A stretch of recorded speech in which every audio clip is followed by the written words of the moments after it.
Halo rekan mahasiswa semua.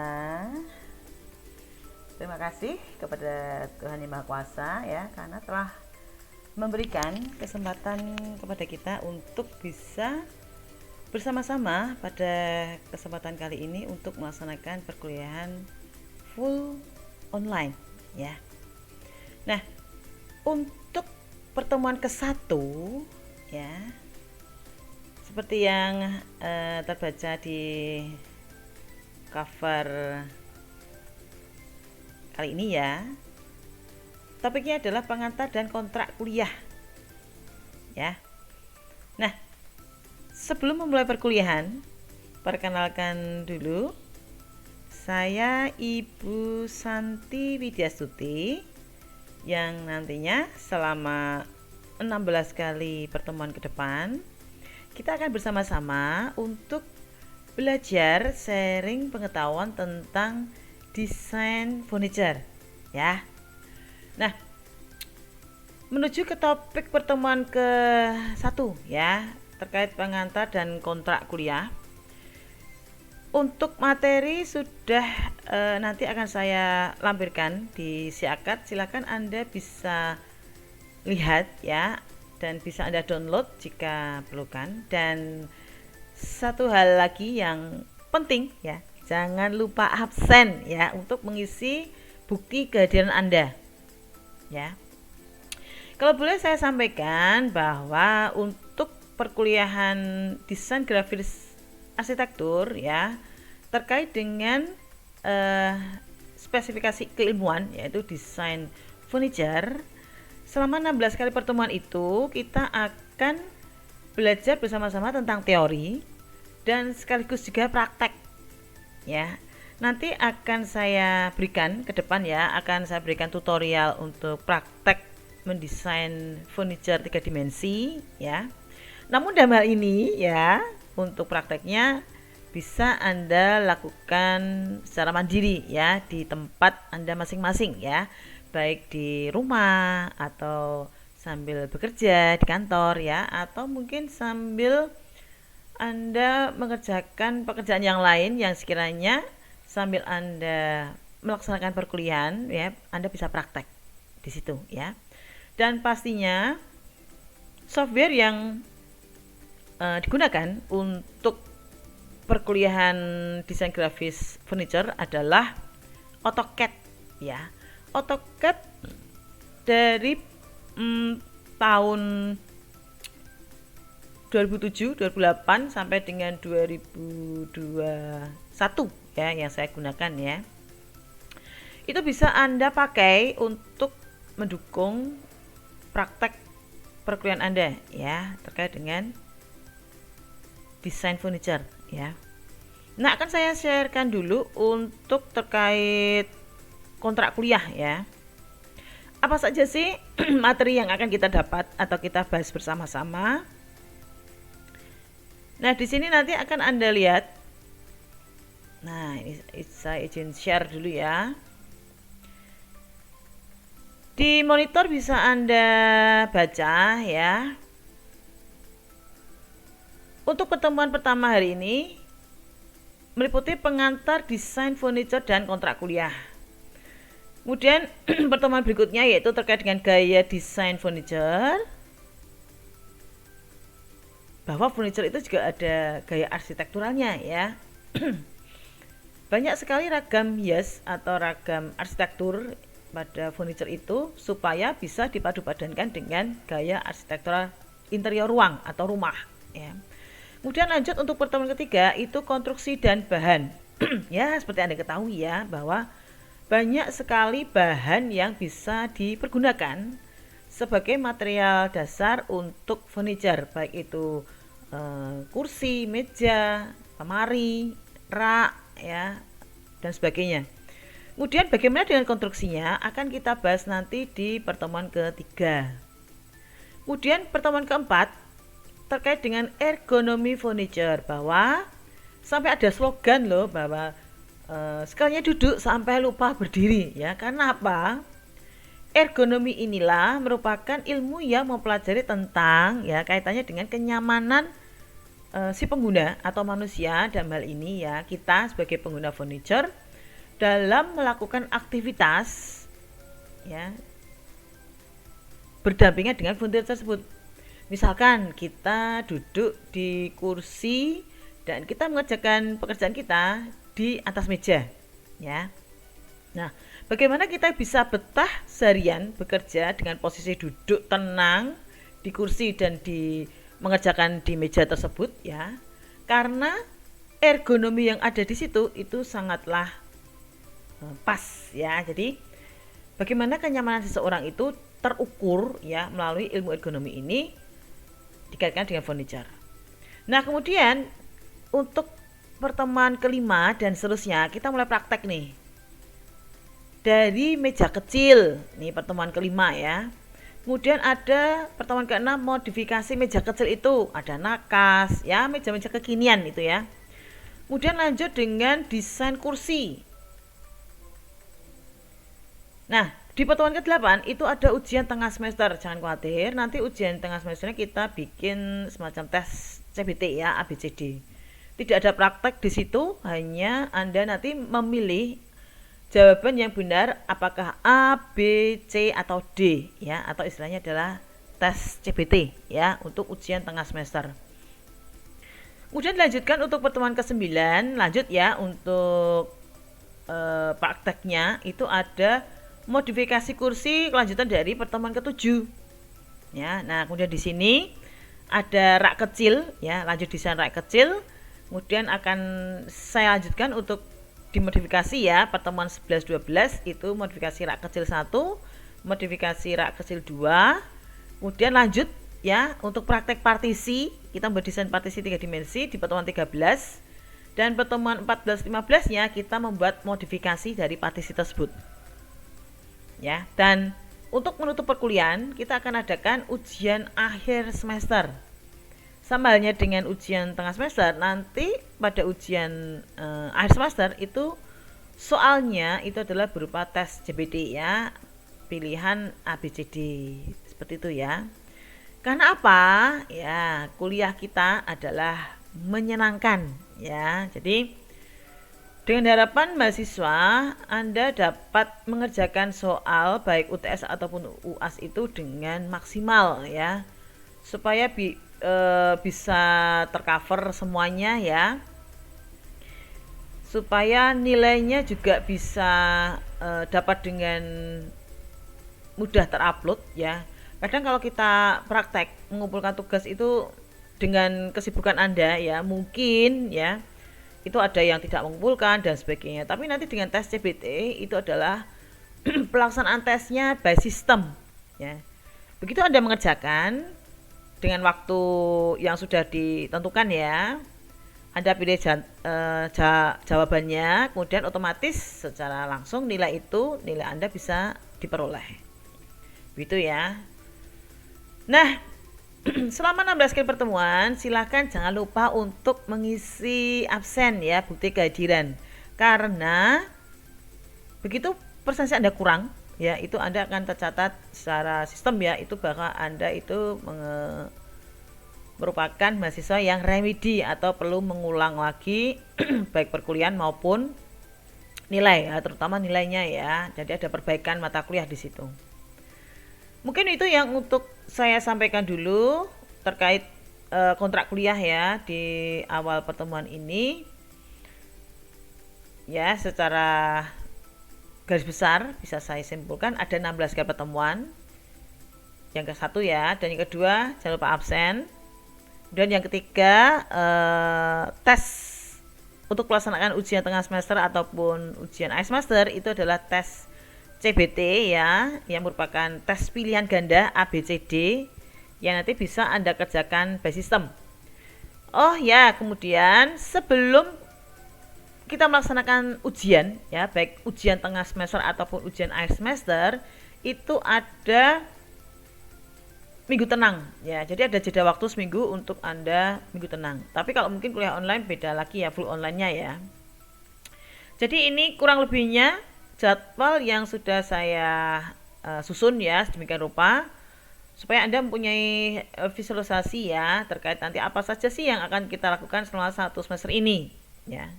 Itu adalah yang Anda saksikan itu adalah di tampilan monitor itu secara standarnya ya. Namun untuk pelaksanaan full kuliah online ya, kuliah full online ini Anda bisa secara mandiri ya. Anda dapat melihat, memantau dan melakukan perkuliahan secara mandiri melalui rekaman atau recording YouTube ya. Dan ini adalah pertemuan ke-1. Oke, kurang lebih seperti itu ya. Nah, akan saya lanjutkan untuk topik pengantar desain furniture ya. Pasti Anda penasaran. Furniture itu apa? Bedanya dengan mebel itu apa? Ya. Saya tampilkan dulu untuk PowerPoint-nya. Ya, bisa Anda lihat di sini. Pengantar desain furniture. Ya. Bagi yang suka menata ruangan ya, pastilah Anda sangat menyukai penataan ya, atau digeser sana sini ya furniturnya, diganti warnanya, bahkan ada yang furniture lama di-upgrade lagi jadi furniture baru seakan-akan ya baru, padahal itu adalah furniture lama ya, supaya tampilannya lebih keren ya, lebih bagus, terutama disesuaikan dengan gaya arsitektural ruangan ya. Nah, beberapa ada dua pengertian ya terkait dengan furniture, yaitu ada istilah mebel dan furniture. Pasti Anda kurang lebihnya kadang kita bikin galau nih istilahnya. Apa sih itu mebel dan apa itu furniture ya.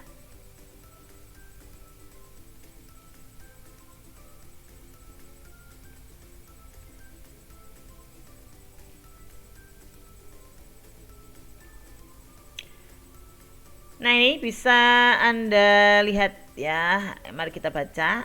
Mari kita baca. Secara terminologi ya, bahwa desain itu adalah merupakan suatu sistem yang berlaku untuk segala macam jenis perancangan, di mana titik beratnya itu adalah melihat segala suatu persoalan tidak secara terpisah atau tersendiri, melainkan sebagai satu kesatuan, dan di mana masalah terutama di interior ya itu saling kait mengkait. Nah, menurut Kamus Bahasa Indonesia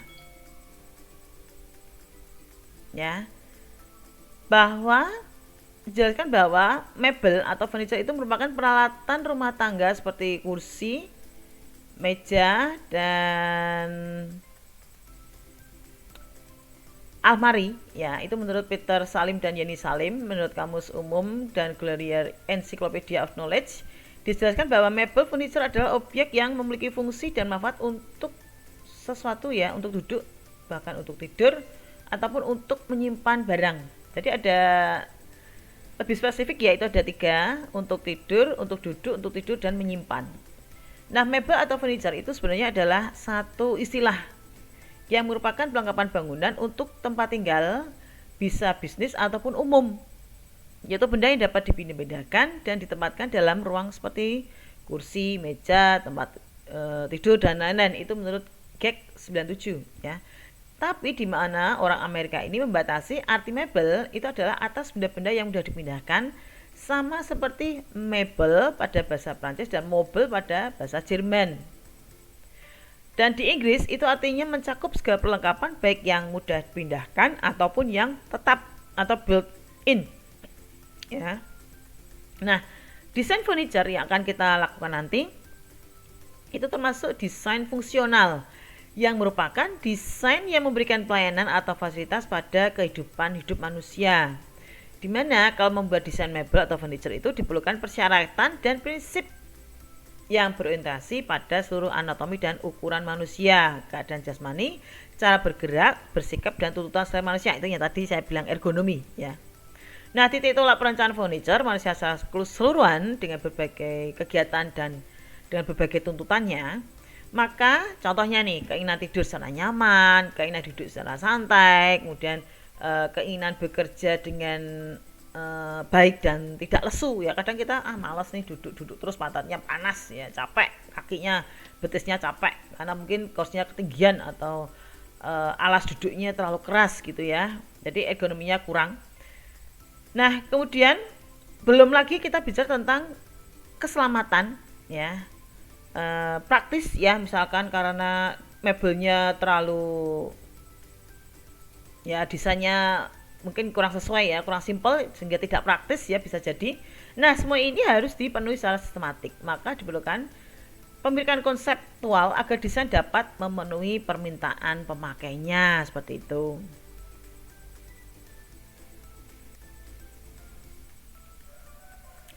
Nah, ini adalah gambaran ya beberapa elemen mebel atau furniture ya. Ada kursi, ada nakas, ada meja, ada karpet, ada lampu standing ya, bahkan ada vegetasi ataupun tanaman, ada dekorasi ruang dan lain-lain yang nantinya ini diterapkan atau diimplementasikan pada interior.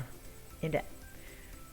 Nah, ini yang susah nih. Ini tantangan ya. Jadi tantangan bagaimana cara memadupadankan bentuk, warna dengan konsep. Ya. Tapi sebenarnya itu langkah pertama yang harus Anda tempuh itu Anda harus menentukan konsep dulu. Konsepnya apa? Ya, apakah konsepnya mau gaya minimalis, gaya klasik, gaya Romawi mungkin ya, Yunani dan sebagainya. Nah, itu harus Anda tentukan dulu. Ya, banyak sekali pilihan furniture yang berada di pasaran ya, dari kursi, meja dan tempat penyimpanan.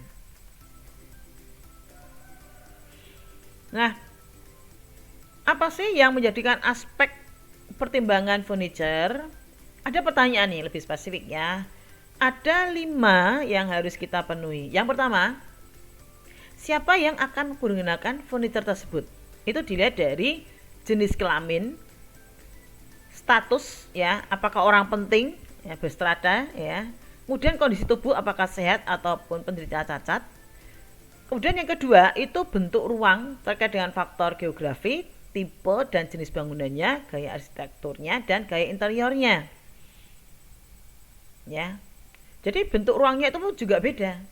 Antara kita tinggal di daerah perbukitan ya, dengan lereng-lereng ya, model cut and fill, kemudian tiba-tiba Anda mendesain interior dengan posisi di ruang topografi datar dan ataupun di daerah pesisir ya, itu sedikit banyak akan mempengaruhi bentuk furniture atau bentuk mebel yang akan digunakan. Kemudian yang ketiga, bagaimana bentuk furniture yang diinginkan dengan suasana ruang yang ingin dicapai. Jika kita menginginkan ruang kerja misalkan, pastilah kita butuh meja kerja, kursi ya, entah itu kursi yang beroda atau kursi yang standing. Kemudian kita butuh rak atau kabinet untuk menyimpan file-file ya, kemudian lemari untuk menyimpan laptop mungkin ya dan sebagainya, rak buku ya, atau tempat meja untuk tempat printer. Nah, itu pasti beberapa furniture itu kita list dulu ya, baru kita sesuaikan dengan lanjut dengan suasana ruang atau interior apa yang akan kita inginkan. Pastinya ruang kerja ya. Belum lagi nanti kita bicara tentang ruang main, ruang tidur, ruang keluarga dan sebagainya. Tergantung dari ruangan tersebut ya. Jadi nanti furniture-nya menyesuaikan. Kemudian yang keempat, biaya. Nih yang penting, biaya disiapkan. Berapa budgetnya? Apakah furniture itu kita beli di toko langsung ya, ataupun kita pesan custom, ada itu yang built-in. Dan yang kelima, bahwa menurut Joyce 1970 bahwa furniture diklasifikasi menjadi 4 kelompok berdasarkan jenisnya. Yang tadi saya bilang ya, 1 kursi, 2 kelompok pendukung meliputi jenis meja, kemudian kelompok tempat istirahat itu tempat tidur. Kemudian yang kelima, tempat simpan atau di sini ada peti, rak dan almari. Dilihat dari konteksnya, itu kelompok tempat simpan ya, itu pastinya dia untuk menyimpan barang. Nah, ini aspek pertimbangan furniture ya. Kita lanjutkan di slide berikutnya. Fungsi furniture itu sendiri. Nah, pasti ini Anda tahu ya. bahwa furniture itu fungsinya adalah sebagai pengisi hunian ataupun tempat tinggal. Dia mendukung aktivitas baik itu di bangunan rumah ataupun apartemen ataupun di perkantoran. Kemudian meningkatkan nilai sebuah perusahaan seperti mebel ruang kerja yang mampu membangkitkan motivasi karyawan karena menghadirkan suasana dan fasilitas yang mendukung. Kemudian yang terakhir, menghadirkan estetika dan nilai seni tersendiri pada sebuah ruangan sehingga memerlukan pertimbangan dalam pembeliannya. Ya. Kita maju mundur nih mau beli ya, apakah mau yang beli sudah jadi ataupun kita pesan secara custom ya. Nah, itu tinggal pilihan nih. Karena di sini ada nilai estetika dan nilai seni yang patut kita pertimbangkan supaya penataan furniture ini bisa relate ya dengan ruangannya. Seperti itu ya. Nah, tadi yang saya sampaikan ada beberapa jenis furniture dari freestanding seperti ini ya. Ini nomor 1 freestanding. Kemudian knockdown furniture, ini bisa bongkar pasang ya. Ini ya. Ini nanti kita bikin ya untuk prakteknya di partisi atau di rak nih. Ini untuk praktikum membuat desain seperti ini ya. Dengan menggunakan AutoCAD ya untuk softwarenya. Kemudian mobile furniture dalam arti seperti ini yang biasa dipakai ya di perkantoran, ada rodanya terutama karena untuk mobile bergerak. Kemudian ada lagi inflatable furniture seperti ini nomor 4. Jadi ini terutama untuk kendala bagi rumah yang pintunya atau kecil, sempit ya. Rumah dengan hunian dengan ukuran lebih kecil ya. Jadi pintunya itu bayangkan kalau sebesar itu Anda masukkan melalui pintu utama, apakah bisa masuk? Nah, itu dikempeskan dulu baru bisa dimasukkan atau dilipat dulu baru bisa masuk ke hunian. Kemudian inflatable furniture atau built-in furniture ya. 456 ya. Nah, di sini kita mendesain nanti untuk kitchen set contoh kata ya. Kemudian transformable furniture bisa dikata itu adalah multifungsi.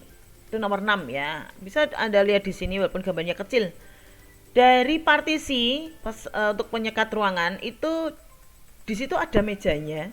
Ya, ini bisa berfungsi sebagai meja kerja ataupun meja untuk makan, terutama untuk hunian apartemen ya. Kemudian jika dibalik, ini dibalik nih.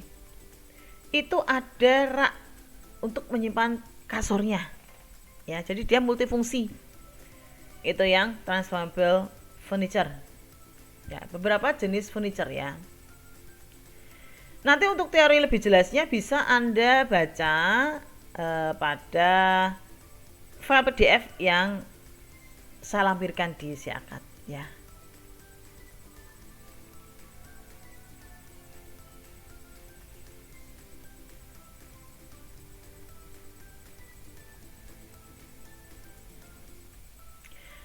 Untuk sedikit urainya ya, yang pertama itu adalah freestanding furniture, merupakan furniture yang sudah dikondisikan dalam kondisi utuh, tidak dapat dilipat ataupun dibongkar pasang. Jadi dia bisanya digeser-geser aja.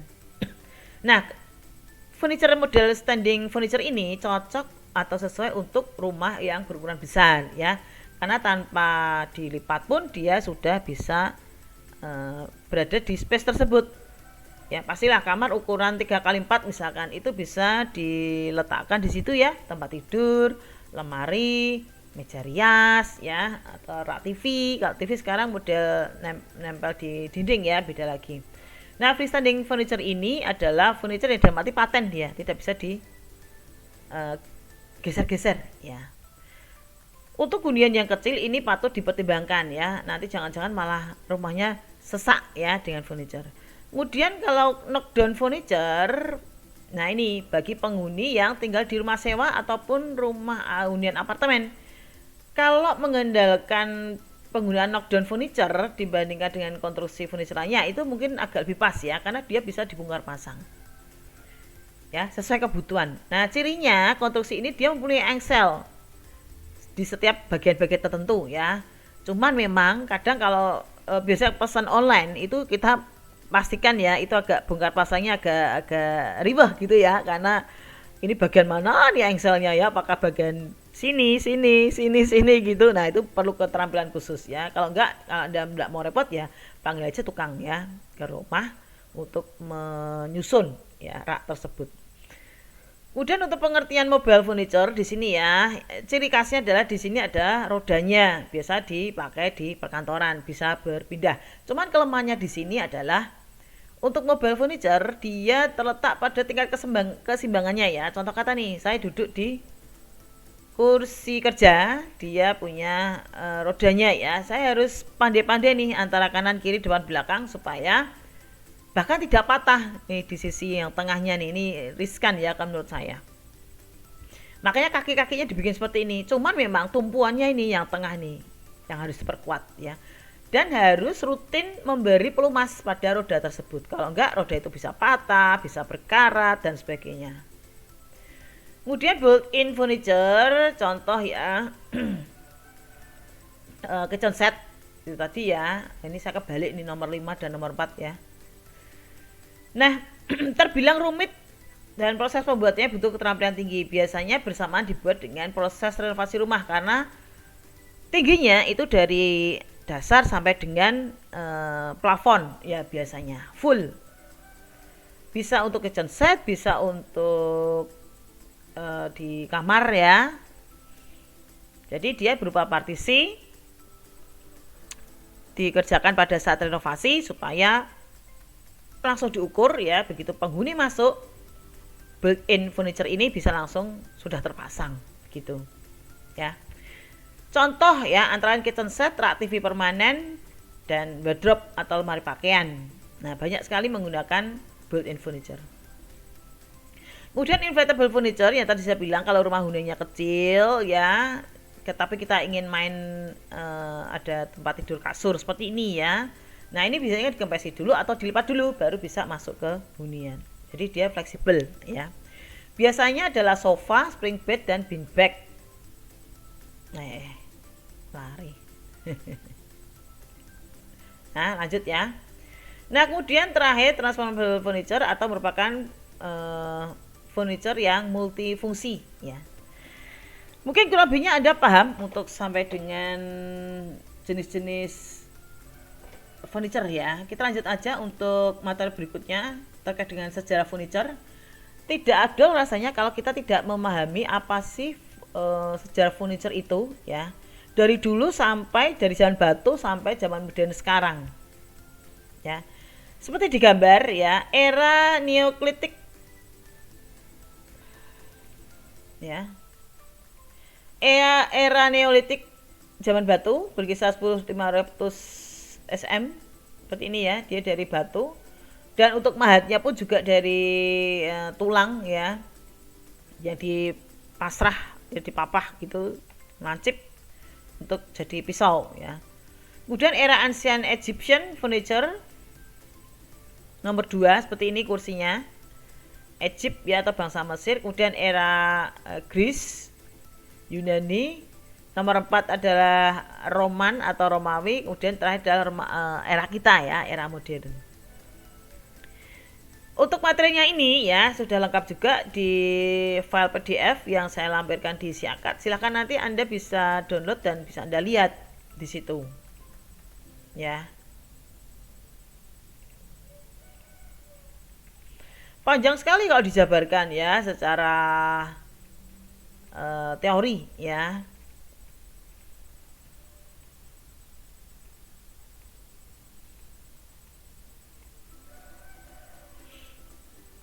Ya, bahwa terkait dengan sejarah tadi yang saya sampaikan ya, bahwa furniture ini sudah ada sejak dulu ya, zaman batu ya, adanya batu waktu itu ya, disusun jadi meja, disusun jadi kursi, kemudian disusun ditata sedemikian rupa jadi tempat tidur dan sebagainya. Itu zaman neolitik, zaman batu ya. Kemudian untuk Egyptian ya, di era ini menggunakan akses sederhana, model umumnya merupakan bangku renah dengan berkaki 3 atau 4. Dia dilapisi kulit atau wool dengan pahatan bentuk binatang di kaki-kakinya dan ornamen yang biasanya digunakan berbentuk hewan serta beberapa lukisan dengan kegiatan orang Mesir zaman dahulu ya. Nah, biasanya untuk warna dipilihkan warna coklat atau emas ya. Dia lebih cenderung warna-warna gold gitu ya. Kemudian era Ancient Greece 1100 BC ya, di mana gaya Mesir ya itu sangat berpengaruh di sini. Nah, lengkapnya bisa Anda lihat di file PDF ya. Kemudian bangsa Romawi atau zaman kekaisaran Romawi ya, bahwa ini dikatakan sebagai awal mula cikal bakal furniture era modern.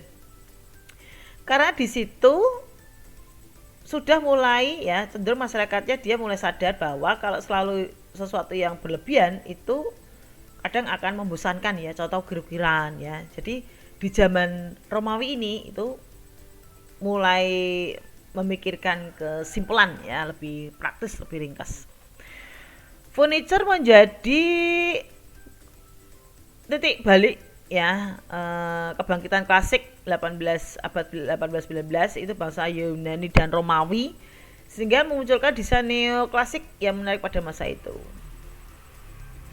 Nah, terakhir itu adalah era modernisasi. Tidak perlu diragukan lagi ya bahwa kita yang hidup di zaman modern, kita pastilah paham beberapa bentuk visual furniture seperti pada monitor Anda ya.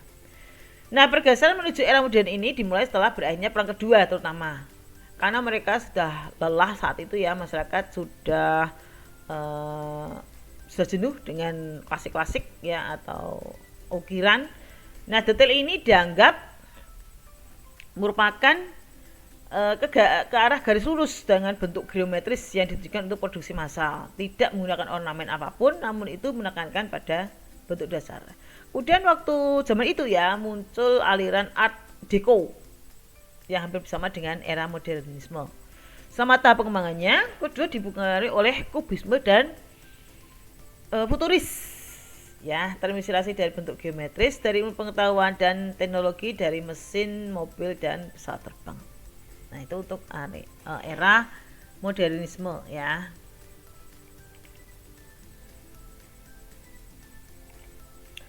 Nah, bagaimana furniture yang baik itu? Ini slide terakhir. Yang pertama, dia memenuhi standar nasional atau internasional. Ya.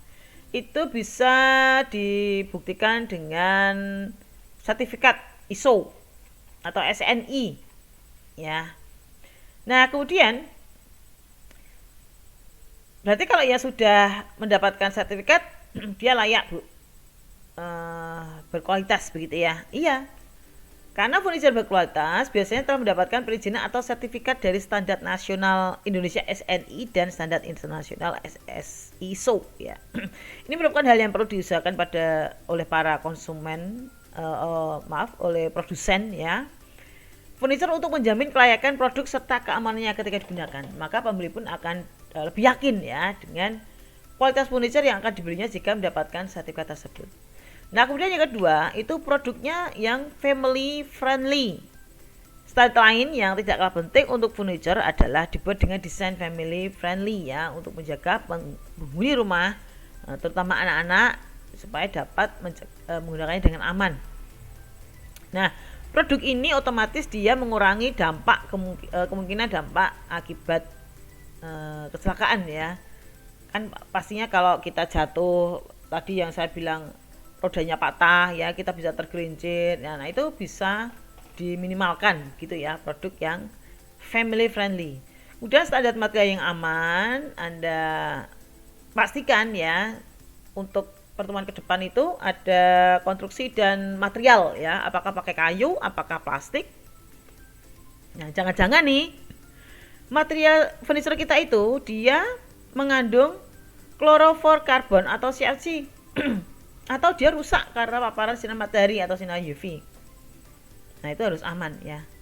Kemudian sesuai dengan standar ekonomi atau tingkat kenyamanan ya. Jadi begitu duduk lupa berdiri ya. Nah, itu juga masuk ke standar pemilihan furniture yang baik ya. Kemudian teruji secara keamanan perlu dilakukan sebelum furniture diproduksi secara massal. Jadi pertama kan bikinnya satu, kemudian di trial dulu, dianalisa, dilempar ke masyarakat, bisa nggak diterima. Setelah itu baru dilakukan standar keamanan ya. Nah, furniture harus memenuhi standar keamanan agar tidak menyebabkan kecelakaan atau bahaya yang dapat mengancam keselamatan si penghuni rumah. Ya, dari fungsinya, jenis-jenis, kualitasnya. Nah, dengan mempertimbangkan faktor tersebut, Anda akan lebih mudah mendapatkan furniture berkualitas yang sesuai kebutuhan, ya. Dan pastinya disesuaikan dengan ini ya, gaya arsitektural interior ruang. Nah, seperti itu.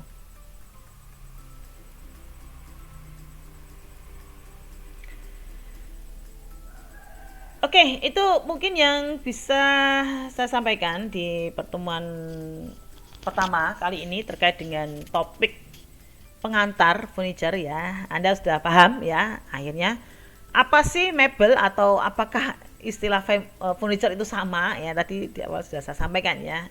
Intinya itu hanya beda istilah aja ya. Bahwa itu adalah sama-sama merupakan alat untuk kita melakukan aktivitas, pengisi ruangan ya. Terus ada berapa bentuk jenisnya, dari untuk tempat duduk, tempat rehat ya, tempat menyimpan ya. Untuk lebih jelasnya akan kita sambung di pertemuan berikutnya ya, sesuai dengan kontrak kuliah atau jadwal perkuliahan. Anda bisa lihat topik apa saja yang pastinya menarik ya selama 16 kali pertemuan ini. Ya. Nah, untuk mengakhiri perkuliahan full online ini ya, sekali lagi saya ingatkan jangan lupa untuk selalu mengisi daftar hadir ya, supaya kehadiran Anda bisa tercatat di sistem. Gak mau dong setelah asik praktek ya, asik melakukan perkuliahan tapi Anda lupa absen.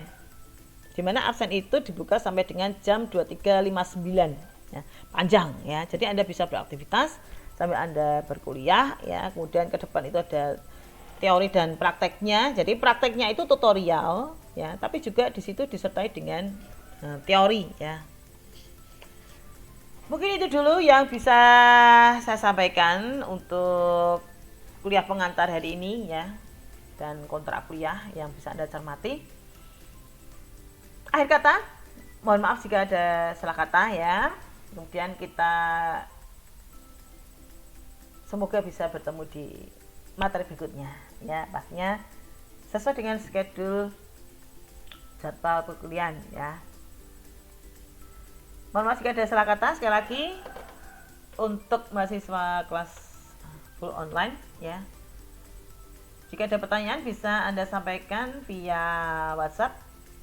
Oh ya, kalau bisa Anda ada perwakilan koordinator ya, kalau ada ya, jika memungkinkan.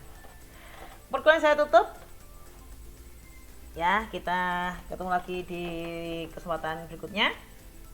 Terima kasih dan selamat melanjutkan aktivitas. Salam. Dah, bye bye.